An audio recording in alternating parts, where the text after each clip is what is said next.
Welcome back, crew. This is Manga of the West, back at it with One Piece manga reviews, chapters 989 and 990. We're going to condense those two chapters into one review for this video. 989 was a little bit of a short chapter, and we had a lot going on with the war and everything. Collectively between these two chapters, so I feel like we could talk about them both at the same time. Starting off, of course, with chapter 989, titled "I Can't Imagine Losing," and we have Pound showing Lola and Chiffon that he is their father. That in the picture, them two as they were babies, and Big Mom is seen trying to kick Pound out at the time. And it says, "Gang biggies all my family like I have." Says like I have proof. Might mean to say look, I have proof. But either way, the chapter starts off with, after we left last time, we had Frankie and Brooke knock over Big Mom with the motorcycle. And everyone's just kind of wondering what's gonna happen right now. So we have Nami thanking Frankie, of course. She's like, thanks, big bro. And Luffy's going running off, on his way back to finish hitting towards Kaido. And he's just like, oh yeah, I can rely on Frankie. We also have, excuse me, sorry. We have Luffy shouting over to Shinobu, who's running away with Momonosuke right now, saying, oh wait, no, Yamato, you can trust them. And then you just have Yamato yelling, no, I am ordered, I will protect you. And then Momonosuke and Shinobu are just still frightened by this. So pretty much, but as Luffy continues his climb more up the tower as he's trying to approach Kaido, we have Big Mom getting up, just pretty much stating just how rare the Straw Hats are and how they just keep popping up. And then Nami kind of shouts Frankie to run, and Frankie's like, Nami, are you even trying? Do you even want to make, Luffy the king of the pirates? So he just gets his radical beam ready, and he just really gets ready to shoot towards Big Mom with this light beam. But before he can even do that, he gets stopped. Come to find out, we have the numbers are approaching him, and there's 3 of them this time, as they came up on the back of Frankie. And then Big Mom notes how those things are the failed attempts at ancient giants. So it looks like a lot of people's theories were kind of right with this race that people were talking about, that Oars was a part of. Might even lead into these continent pullers that everyone's been theorizing about. So Frankie notices that in one of the monster's hands that he sees a part of the Frankie Shogun, which was the part being driven by Usopp and Chopper. So Frankie goes to use the radical beam on the number that is holding the part of the Frankie Shogun.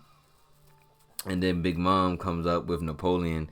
I guess she's going to use the Great Sovereignty Strike or something. And Frankie's kind of freaked out from this. And she even mentions, she's like, was that really what you wanted to target Iron Man? And shout out to Iron Man, Robert Downey Jr., the man, the GOAT himself.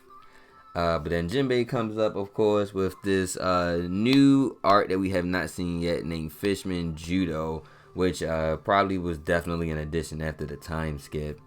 And then you have Robin going in with the same move she kind of used on Yama from Skypiea. Let me see. Am I any good at this? No, I'm not kidding. I'm not good at Spanish. But it's a whirlpool shoulder throw from Jinbei, and he tosses Big Mom down the little arm river thing that again that Robin made just like with Yama, and rolls her away. And Robin asks Jinbei how was that teamwork, and Jinbei says that was good, but she's definitely going to come back mad. But Frankie gets in touch with Chopper and Usopp and says, okay, we're going to make the Frankie Shogun. Make sure they're okay, of course, but it's both Usopp and Chopper. Of course they're okay, they're main characters, they're going to be fine. So as Luffy is continuing to climb the tower up towards trying to get the Kaido away so he can join the fight with the Scabbards.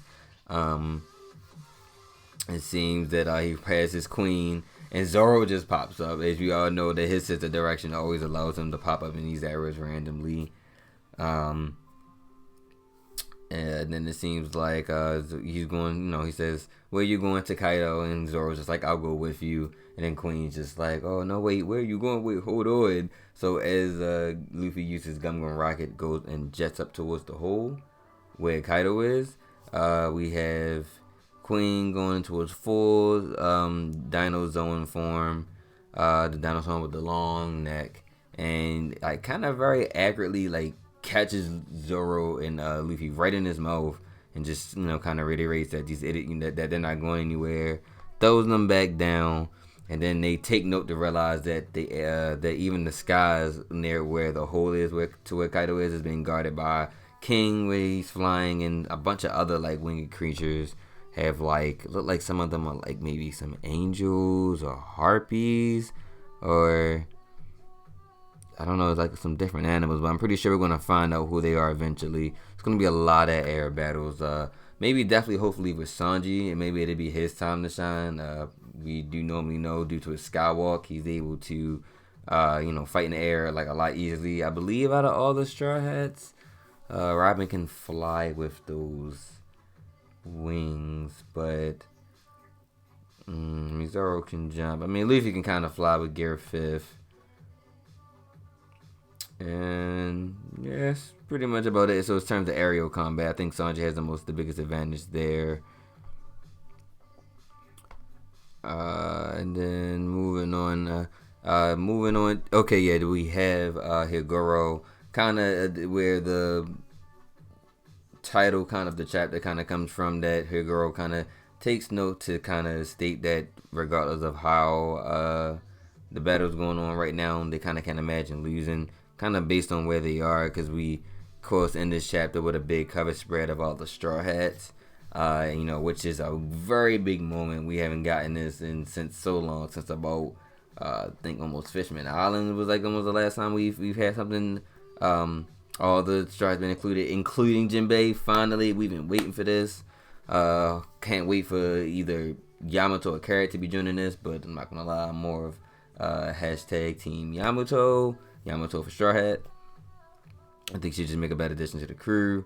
Again, 30 videos are coming, guys. I know I said they were coming, but before in the previous review, but it takes time to get those together. I want to make sure I have those right. But ends the cover spread with that, and then Luffy notices that he wants to go up to fight Kaido, and that you guys, handle the rest and watch his back, in which they state that we got this. But then going into the real meat and potatoes was chapter 990, which was like the big one for like a lot of us like One Piece fans.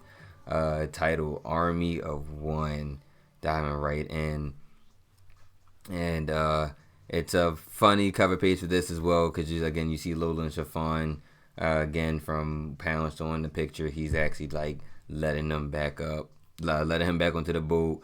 And then you see Big E in the back, where he's like not really sure about how to feel about the situation, but the baby baby Big E is just kind of like grandpa, like he's just happy. But there's something to let him on, because they start to remember Big Mom's always talking about how that dad, where no matter how many times he was kicked down or shoved away, like he always just kept going and just kept trying to attain his goal, which in this case is seeing his daughters. Still, same original goal from back then, even till now. It's actually kind of generous that Big Mom actually told them about their father even when they asked. That's pretty noble. And then we have here chapter 990, really breaking this down. So after we had that very big cover spread of the Straw Hats and ending in chapter 989, we start off with this chapter in 990 titled again Army of One.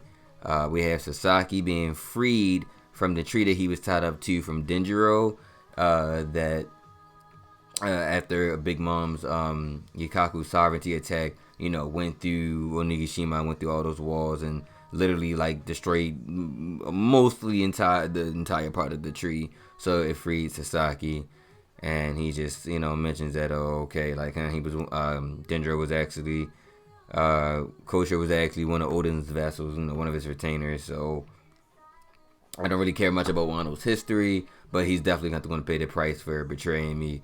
So he doesn't even care like about the whole thing, him and Kaido's past and all that. He's like, nah, like you was my drinking buddy, we was cool, you betrayed me, so now you got to deal with me. So little foreshadowing between both Denjiro and Sasaki for a fight. Hopefully so, because me personally, that would be a badass fight. You have Sasaki with a sword and he's a fishman, and then you have Denjiro, which is a cool badass swordsman in his own right. He was definitely able to kind of push back Zoro a little bit when they was kind of tangling in the capital. So definitely looking forward to seeing his potential. But I can't lie, I was looking forward to Jinbei versus Sasaki, just because I believe they're both fishermen, so that just definitely would have been cool. But leading on, we have we're doing like a quick overview of the battle with Kaido on the rooftop with a number and the minks. So we have Jack just in his full zone mammoth form plowing through the minks. And you can actually see battle damage on him though, a lot more than he was in Zoe at least. Looks like he has a sword stuck in him. So his sword's stuck in his trunk. You can tell he's bleeding. But yeah, he's just knocking over these minks. And then you see Kinemon get like a little irritated and makes him like kind of want to jump in for a moment. But then we have both Nekomamushi and Inarashi, and they are in their zone forms, and they dash towards Kaido very, very fast. So I think Jack is definitely like in the run for his money with not fully realizing what at least with their full moon Sulong forms can do. So we shoot back to the capital, where Queen is mentioning again about how Babanuki, like what was going on in the prison, because you can see that Straw Hat is just pretty much leading all the prisoners that were in Udon. But Queen takes note to mention that he's not even surprised that that he fails. He's not even going to blame me. He this is what he expects from Queen. And Queen's kind of just hurt from that, as he mentioned. He's like, you could have just stopped at the first insult. But Queen tries to call into the Toby Roppo, but then we shoot back. And here's what's important is we shoot back to where Drake is apparently kind of like watching over Hawkins, or they're in his quarters or whatever. And Drake goes on to tell Hawkins that, pretty much with all this chaos going on, you weren't, you didn't choose to join this Kaido's crew, you were forced to join. So now if it's, if you ever planned on rebelling, or if you have a plan to escape or do whatever, now it's just time to do it. And Hawkins just kind of be like, yeah, okay, yeah, right. Or why would I even try that just to fail? Or like, why would you be telling me this? Or why would I tell you, But Drake doesn't realize, what's kind of going on right now.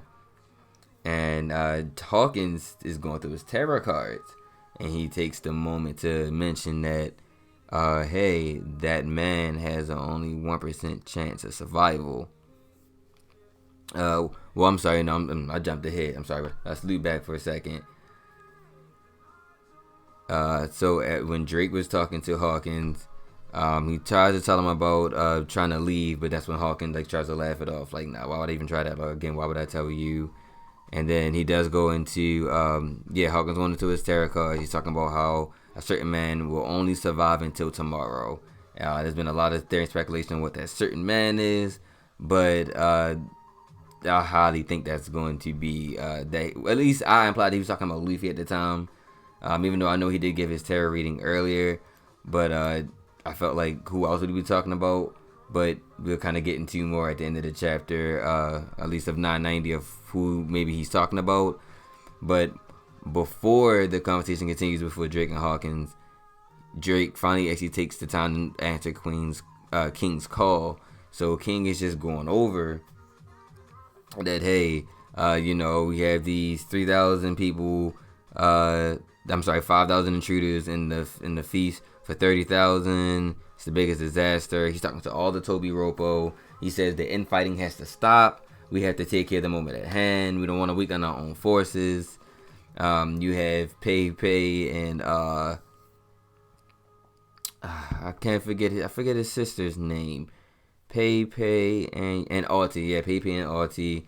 Yeah, they're kind of like doing this little sibling like arguing thing, but King tells them to just shut up. But he lets them know that Kaido's on the roof. Every Luffy and everyone else trying to get there, you are to do everything to stop them. So again, foreshadowing more of the Tobiropo versus different people, whether that be Hogoro and the Samurai, the Straw Hats, taking them on, or maybe even like Kid and some of them. So at least now we know that they're going into action, which is kind of good because I was seeing them get like kind of like a little stale. And because we just didn't know what was going on. Like they were still chasing Yamato, but Yamato was in the hall the whole time. It's like, how do you guys not see this? And I believe Who's Who had even already knew that's what Yamato was. But either way, now going back to Drake and Hawkins, this is the part where I was alluding to earlier, where eventually like Who's Who is gonna pop up, and Who's Who mentions how he says now's the time to use this chaos. Can you come help me with something? And Drake, he says, I want to kill that man. And Drake goes like who, to do what? And he was like, we're gonna go to Queen. We're gonna go kill Queen. And Drake sounded like, man, don't involve me with your mess. And Hawkins just got us sitting there like, just still messing with his cards. And he is just like, Drake's like, do you really want to lower our strength now? He says the things that he would be expected to say right now because they don't know that he's undercover right now.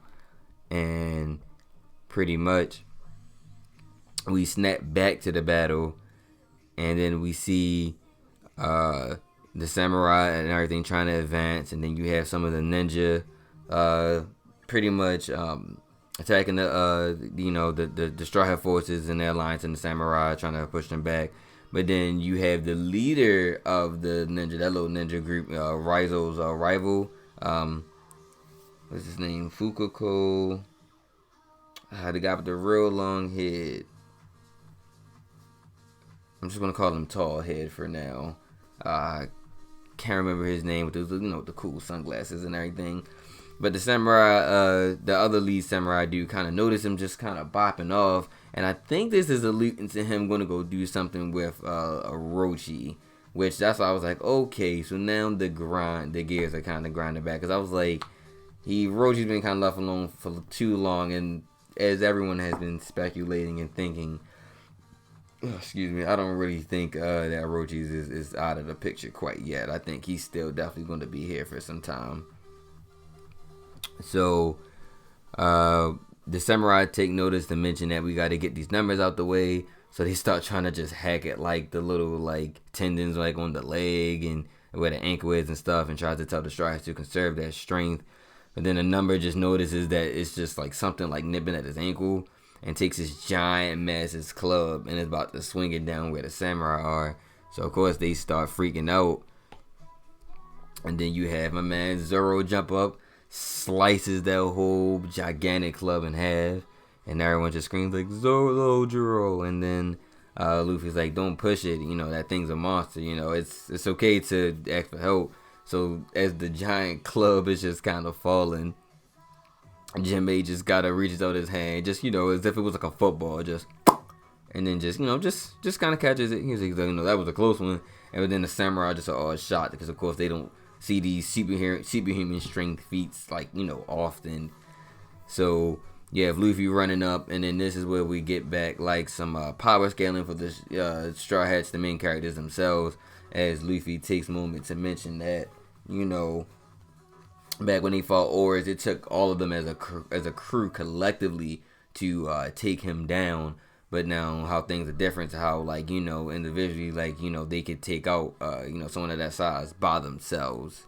So it just kind of shows that strength, as it just shows a clip of everyone in the crew. And then Hirogoro makes note to mention how Luffy's form looks like a garden deity, one of the Buddha's garden deities, how they always look like, with those kind of like angry faces. And then the samurai mentioned that as Luffy jumps up to like hit one of the numbers, another one pops up. But then now we jump back and we go to Drake, and he's been like stabbed, and then he's like saying like, hey, what's the meaning of this? and it's a meeting between Queen, Drake, and Who's Who with Hawkins in the background. And they pretty much, if they know that, they don't know that Drake is a spy for Sword, but they do know that he's a spy, that he's not working with Kaido's best interest at heart. And that's when Queen and Who's Who start to question him. And then this is what threw me for a loop, because I initially thought that, yes, Who's Who did want to fight Queen like a lot of people, and that still may be the case, but it looks like more or less Queen and Who's Who wanted to kill Drake when he knew they was going to get the opportunity to face somebody in the crew. And Drake kind of puts that together, himself. And then Drake is kind of sitting here like, man, it looks like I'm done for. It's not really much I can do. And it looks like, an explosion from where Luffy and the gang was fighting outside, or somewhere in the vicinity, caused an explosion to kind of come into the room.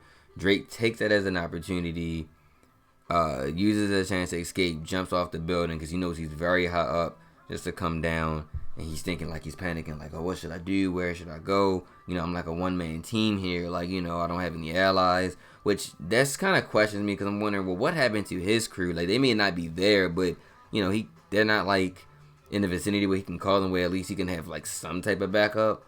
So this is what kind of really had me confused, and maybe might get him to be potentially Straw Hat material. Who knows?